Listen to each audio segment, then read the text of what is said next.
Unidentified. Written by Leon One the Lion and Lauren Landers. Narrated by Adam Cunliffe.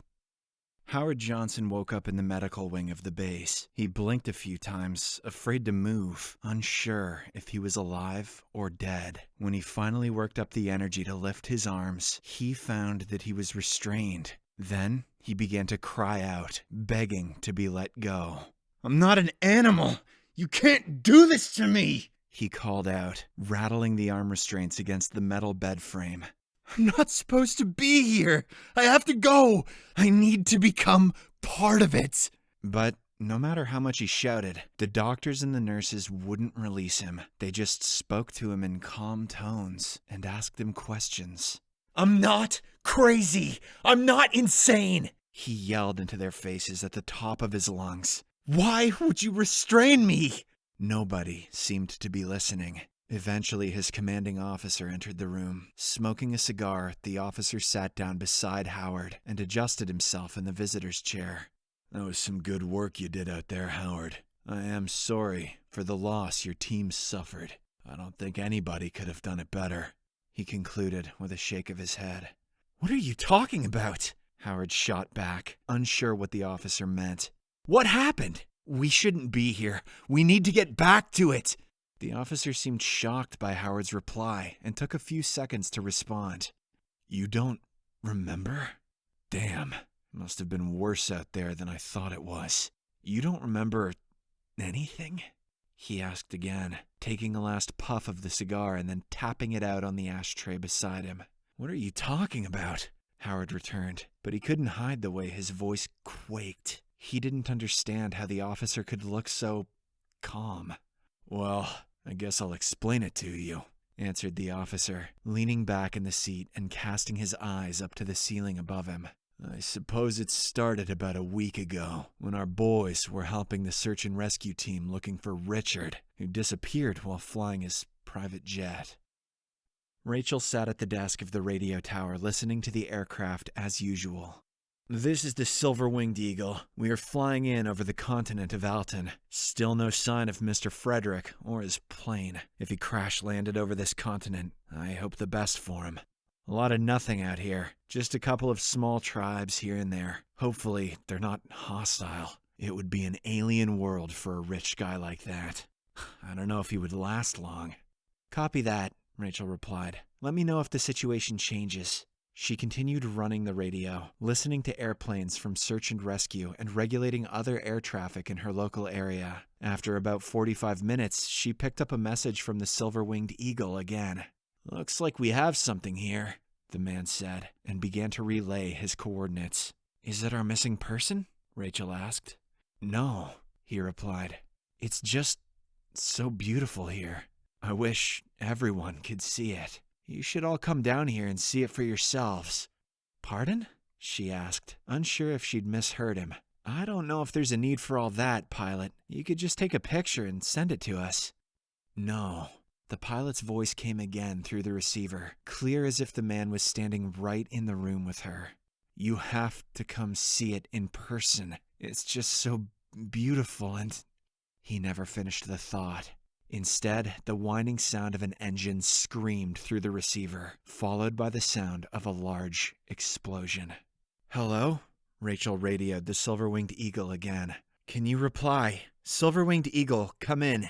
She radioed the nearest search and rescue aircraft near the Silver-Winged Eagle's last reported coordinates. The Red Hawk had been flying on the right of the Silver-Winged Eagle, just far enough that they couldn't see anything. They looked, creating a comb that was crawling across Frederick's last path. But when they went to check out the location, they didn't find the plane or any evidence of a crash site either. Instead, all that she got was a message from the pilots to come see it in person and become a part of it. That was enough for Rachel, who quickly decided that all of this was beyond her experience and her pay grade. So she contacted her superiors in the military and informed them what was going on. After a few phone calls and some urgent meetings, the government officials in charge decided to send another plane. But this time, they weren't taking any chances. The rescue mission would include a skilled magician who could negate spells, particularly those used for mind control. The officials decided that once the mission reported back on what was going on out there, they would have a better idea of how to proceed. It took the rescue mission about 5 hours to reach the coordinates of the unidentified terror. When they did, the radio at the home base lit up as their report was received. Home base, we have reached the last known location of the silver-winged eagle and the red hawk. We're going to have a look around to see if we can find out exactly what happened out here. A few minutes of silence followed, and then they reported again. We've spotted something. It looks as though it's taken over one of the local villages. What exactly is it? Rachel asked urgently. She could feel her heart beating hard as she waited for their response. Hang on. Look out! It's attacking us! The man's voice on the other end of the radio began to shout. No! It can shoot some sort of blue energy beam. We're hit! We're going down! Mayday! We're... Their voices began to trail off. We're going to become one with it. A brief silence followed, and then the man's voice suddenly became calm as he said, Come, everyone. Come and join us. Become part of it. Damn it, the general grumbled, hitting the desk in front of him with his fist. I assume that attack must have hit the mental user, or distracted him enough he became vulnerable. With him dead or brainwashed, there is nothing stopping it from taking over the rest of their minds. This is going to become problematic. The officials reconvened and planned out their next strategy. They decided to send in paratroopers and have them land far enough away from the site that the pilots wouldn't get caught up by whatever mental draw the place had. That would keep them safe from crash landing, but they'd still be close enough to the location that they could reach it with a day of marching. It was decided that Officer Howard Johnson would lead the group. Officer Ryan would be the mental user, tasked with ensuring the unseen mental attacks wouldn't overtake the troops' minds. At least 8 other magic users with different abilities would also join the company in order to handle whatever else the unseen force threw at them. There was only one small clearing in the thick jungle that they could parachute into, and they landed there. Once their boots hit the ground, Howard Johnson took the lead and directed his troop through the forest and towards the unidentified thing that was tormenting them all. Officer Ryan felt pretty confident that it would be easy enough to keep them all from going insane. As they went, they held their heads high. Every soldier was a strong man, inside and out. There was no question about that. Steadily, they made their way through the almost impenetrable jungle, eyes alert for the least sign of danger. Every man among them was ready to confront whatever it was that had already taken down their comrades, and a few civilians too. But as they neared the mysterious coordinates, they began to slow their pace, and eventually, they stopped entirely. They could feel something had changed in the air around them. Something was off. Look out! Howard shouted suddenly and used his magic to throw up an earth wall just as a blue beam came barreling towards them. The beam crashed into the earth wall violently, and Howard could feel the wall starting to give way under the intense pressure of the beam. Quickly, he added more earth to the wall to increase its strength, while at the same time putting more magical energy into the earth to stop the attack. That was a close one, Howard said, letting out a deep breath. Tony, about how close do you think we are to it? I'd say we're pretty damn close, Tony nodded back, checking the coordinates again on his personal device. It even seems to be smart enough to know we've come to kill it. Hey, Ryan, do you think you can do anything more about this thing's mental attacks? I can feel it hitting me hard. I'm trying, Officer Ryan replied, but it's a lot more powerful than I thought it was going to be. I think we should stick extra close together from here on out. The farther away you are from me, the harder it is for me to block the thing's attacks. The soldiers tightened their formation, huddling as close around Officer Ryan as they could get. What's the next move? Tony asked, glancing over at Howard. Let's poke around here, Howard told him in a stern voice. See if we can find any kind of weakness in this thing's energy. Whatever we can use, we'll take it. One of the soldiers peered over the earth wall, checking if he could see anything. But all he could see was the thickness of the jungle. Then, suddenly, a big blue beam came out of nowhere and smashed straight into the officer's face. "You all right, Aaron?" Howard called out, moving towards the soldier. "Mostly," Aaron grumbled, huddling back below the earth wall. "I concentrated a lot of my magical power to my face to take the brunt of the blow, just in case I got messed up like this. It hurt a little bit more than I thought it was going to, but I think I'll be all right." The soldier rubbed at his face roughly with his hands, trying to get his skin to stop stinging so badly. "Yeah, we can tell. Now you'll be a bald man from here on out." Another soldier chuckled back at him. Aaron returned a quizzical look and reached up and grabbed the top of his head. "Hey, I didn't lose that much hair," he growled, angry at the joke. He felt his scalp a bit more and then asked the soldier to his left in a more somber tone if he still looked all right. Howard couldn't help but smile a bit to himself that the soldier was worried about his hair, but he understood it well enough.